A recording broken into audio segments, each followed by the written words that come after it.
Hello, on this gloomy, might rain Saturday afternoon.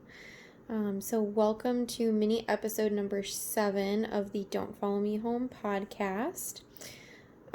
Due to some technical issues, it's taking us longer to upload our most recent recorded full-length episode. So I figured that I would just keep going with the mini episodes to give you guys something to listen to, something to keep looking forward to, and hopefully you enjoy. So today you get to look at my living room because I thought I would change the scenery a little bit. Still got a candle lit.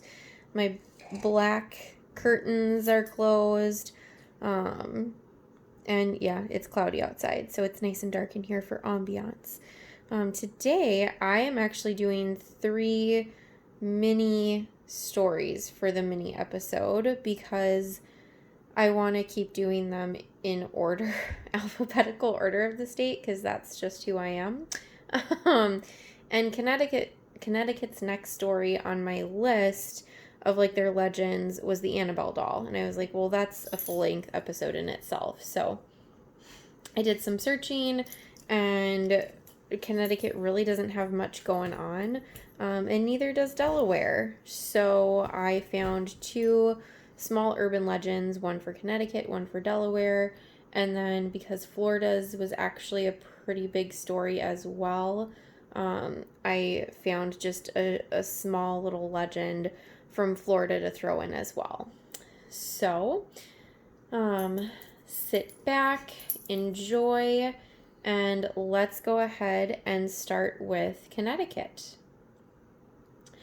We are going to look at a town called Middlebury, Connecticut, and the legend of the Little People's Village. One of the allegedly creepiest places in Connecticut is Little People's Village, tucked away in the woods of Middlebury. A complex of crumbling doll-sized houses and odd structures next to the remains of a stone house. It's rumored to be the damned legacy of insanity brought on by the Little People. One of the many versions of the story goes that back about a century ago, a man and his wife, who may or may not have been a witch, were living peacefully in Middlebury when she started seeing small fairy folk in the woods around their home. To accommodate these pixie-like creatures, she demanded that her husband build a tiny village. As the years passed and the village grew, the enchantment faded into madness. The abandoned Smurf-scale town is all that's left to mark the couple's anguished demise. Another variation of the story is that the man living by himself in the stone house heard the voices of the Little People, who commanded him to build the village. Eventually, this tale goes, he was driven nuts by the voices, which were now inside his head, and he killed himself. As such, many of the people who visit now claim it's haunted by the spirits of the Little People, or the ghosts of those tormented by them, and that strong fields of negative energy abound. Others claim that if you linger long enough, you can hear the voices of the Little People yourself, and that you too will soon be plunged into insanity. There's also a throne supposedly carved by the bewitched builder by request of the king of the Little People. Local legend has it that if you sit in this cursed seat, you will die within 7 years.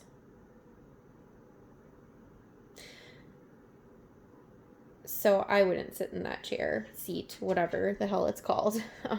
Obviously, those are things I don't like to test.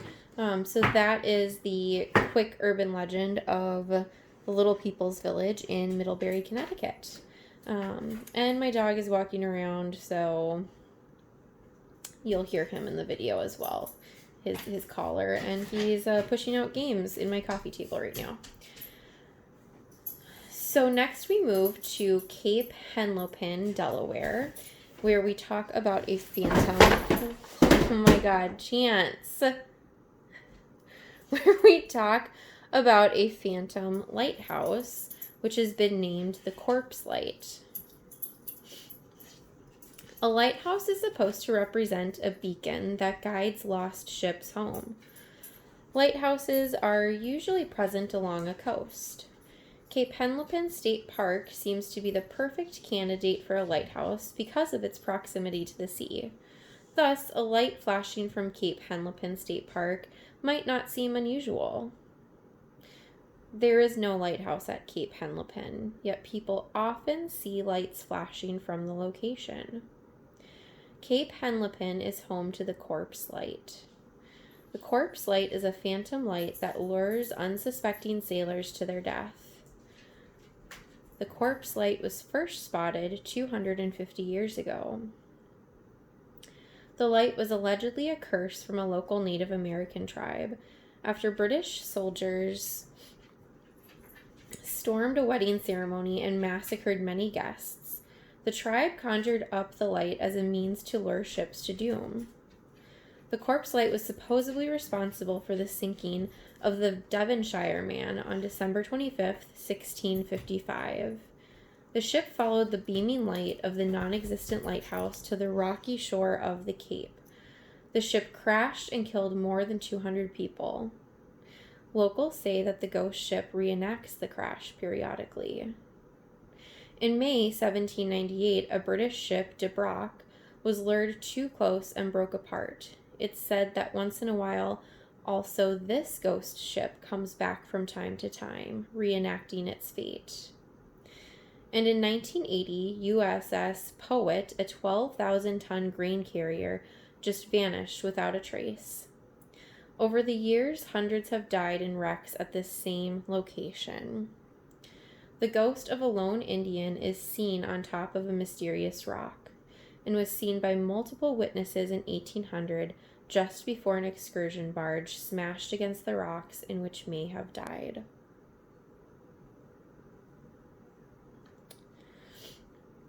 So that is the quick urban legend of the Corpse Light in Cape Henlopen, Delaware.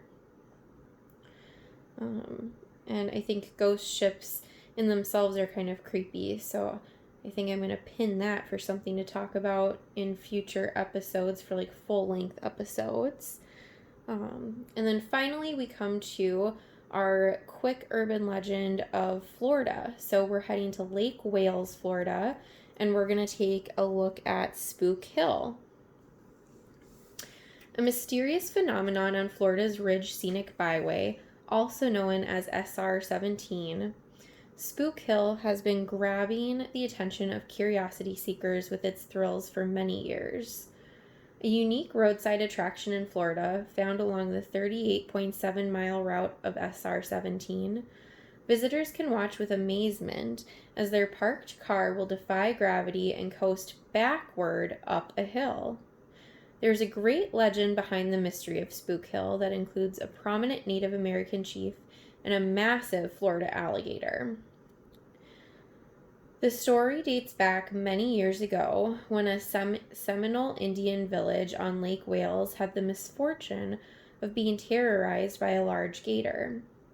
The leader of the tribe, Chief Kolkowaleks, was one of the fiercest warriors of his time and decided to take on the gator to protect his village. Chief Kolkowaleks and the gator had an incredible showdown, with the chief triumphantly emerging as the winner of the battle. This epic battle apparently created Lake Tikkawa, and when the chief died years later, they buried his remains on the north side. When the Native Americans eventually lost their land to settlers, the pioneer mail riders noticed their horses laboring downhill, which led them to nickname the spot Spook Hill. The road was later paved over, but still, cars would find themselves coasting uphill without any explanation. There are two reasons that have been proposed for this. Either the gator is seeking revenge for its loss at the legendary battle, or the chief is still trying to protect his land. All right, and as always, I will post pictures on our Instagram and our Facebook that correspond with these urban legends. And hopefully soon we will have our most recent full-length episode up and ready for you guys. As always, if you're from Connecticut, Delaware, Florida, and you have more to add to these, if you've had experience with any of, like the Little People Village or Corpse Light or Spook Hill, go ahead, write in, give us your experiences. And as always, not even just on the stuff that I'm talking about, any creepy stories, please, please, please share with us. If you don't want your name to be mentioned, just write in as anonymous and we will absolutely respect that.